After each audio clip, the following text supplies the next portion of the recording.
Good morning friends, स्वागत आहे तुमचं आजच्या प्री मार्केट रिपोर्टमध्ये. तर मग चला जाणून घेऊयात की आज मार्केटमध्ये काय होऊ शकतं ते. आता जर आपण काल US मार्केट जर पाहिलं तर US मार्केटमध्ये पुन्हा एकदा S&P 500 आणि नॅसडॅक यांनी एकदा पुन्हा फ्रेश ऑल टाईम हाय गाठलेला आहे. म्हणजेच तिथे मार्केट जे आहे ते हायर साईडलाच ट्रेड करते विथ पॉझिटिव्ह बायस. आता एशियन मार्केट जर आपण पाहिले तर ते ॲज युजल मिक्स आहेत. फार काही बॅड न्यूज किंवा गुड न्यूज अशी कुठलीही गोष्ट सध्या तरी मार्केटमध्ये नाही आहे. त्यानंतर आपण कालचा जर FIचा डेटा पाहिला तर फॉरेन इन्स्टिट्यूशननं फक्त 60 कोटींचं बाईंग केलं आहे आणि डोमेस्टिक इन्स्टिट्यूशननं फार हेवीली बाईंग केलं आहे, ऑलमोस्ट 2,500 कोटींच्याही पेक्षा जास्त. याला आपण ॲग्रेसिव्ह बाईंग म्हणू शकतो. त्यामुळे क्लिअर ट्रेंड लक्षामध्ये येत नाही. एक दिवस FIs बाय करतात तर दुसऱ्या दिवशी ते सेल करतात, त्यानंतर मग डोमेस्टिक इन्स्टिट्यूशन्स बाय करतात, सेल करतात. म्हणजे त्यांचा क्लिअर ट्रेंड लक्षामध्ये येत नाही आहे त्यामुळे. परंतु या सगळ्या सिच्युएशनमुळे गिफ्ट निफ्टी इंडिकेट करत आहे की साधारण मार्केट एक 20 ते 30 पॉईंट गॅप अप ओपन होईल. म्हणजेच त्याला आपण ऑलमोस्ट फ्लॅट म्हणू शकतो. तर मग आता तिथे काय होऊ शकतं ते आज पाहावं लागेल. आता जर आपण कालचं मार्केट जर पाहिलं तर कालचं मार्केट ऑलमोस्ट रेंज बाउंड होतं, परंतु इंडिया विक्स हा इन्क्रीज झाला आहे 7% आणि त्यामुळे ऑप्शनच्या प्राइजेस ज्या आहेत तर त्या कमी झालेल्या नाहीत, त्या उलट इन्फ्लेट झाल्यात, वाढल्यात. मग असं होण्यामागचं कारण काय? तर ते आहे इंडिया विक्स. आणि इंडिया विक्स वाढण्यामागचं कारण आहे ते म्हणजे की बजेट अनाऊन्स झालेलं आहे 23 जुलैला आणि त्यामुळे आता बजेटचं स्पेक्युलेशन सुरू होईल की कोणाला किती पैसे मिळतील, काय होईल, कुठल्या सेक्टरला काय ग्रोथ होऊ शकते वगैरे वगैरे. त्यामुळेच तुम्ही पाहिलं असेल की काल रिलायन्सने ॲक्च्युली चांगलं करण्याची सगळेच वाट पाहत होते, परंतु रिलायन्सने काही केलं नाही जास्त. परंतु ITC जर आपण काल पाहिला तर ITC फार वाढला आहे. याच्यामागचं कारण असं आहे की ITC जर वाढतो याचा अर्थ सेक्टर रोटेशन होण्याचे चान्सेस मॅक्सिमम आहेत.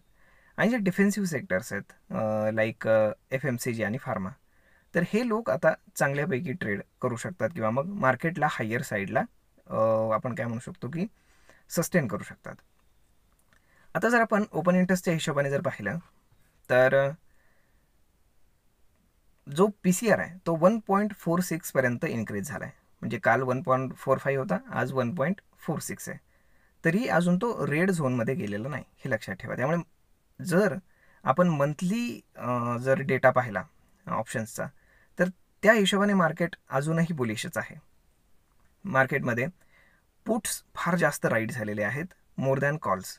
त्यामुळे मार्केटमध्ये बुलिश सेंटिमेंट कंटिन्यू आहे, हे लक्षात ठेवा. त्यामुळे जोपर्यंत मार्केट 24,000च्या खाली येत नाही तोपर्यंत शॉर्ट होण्याचं कुठलंही कारण सध्या तरी दिसत नाही आहे आणि खाली येण्यासाठी कुठलं रिझनसुद्धा नाही आहे. त्यामुळे त्या रिझनची वाट पाहावी लागेल. आयदर ते रिझन मे बी बजेटमध्ये येऊ शकतं किंवा बजेटनंतर येऊ शकतं, परंतु एक करेक्शन जे आहे, स्मॉल करेक्शन, ते पेंडिंग आहे, एवढं मात्र खरं. आणि आपण जर पाहिलं तर गेले एक 10 दिवस सलग मार्केट वरती जाते किंवा हायर बायसमध्येच सस्टेन करते. जिथे कुठे मार्केटमध्ये 100 त्यानंतर 110 पॉईंट 120 पॉईंटच्या आसपास हलकासा मार्केटमध्ये डीप येतो तिथे मेजरली बाईंग होत आहे. म्हणजेच काय की सध्या तुम्ही बाय ऑन डिपचा सिनेरिओ कंटिन्यू करू शकता, भले स्टॉक्समध्ये असेल किंवा मग ऑप्शन्समध्ये असेल. आणि इंडिया विक्स जो आहे तर तो सध्या तुम्हाला मदत करेल ॲज अ ऑप्शन बायर. कारण इंडिया विक्स आता वाढत वाढत जाईल आणि जेव्हा बजेट होईल त्यानंतर इंडिया विक्स पुन्हा कोलॅप्स व्हायला सुरुवात होईल. परंतु कालचा दिवस जो होता तर तो ऑप्शन सेलर्ससाठी होता. फार जास्त काही ऑप्शनच्या प्राइजेस इन्फ्लेट झाल्या नाहीत, जरी आपला इंडिया विक्स इन्फ्लेट झालेला असला तरी. परंतु रेंज बाउंड मार्केटमध्ये त्यानं डिकेसुद्धा होऊ दिलेला नाही.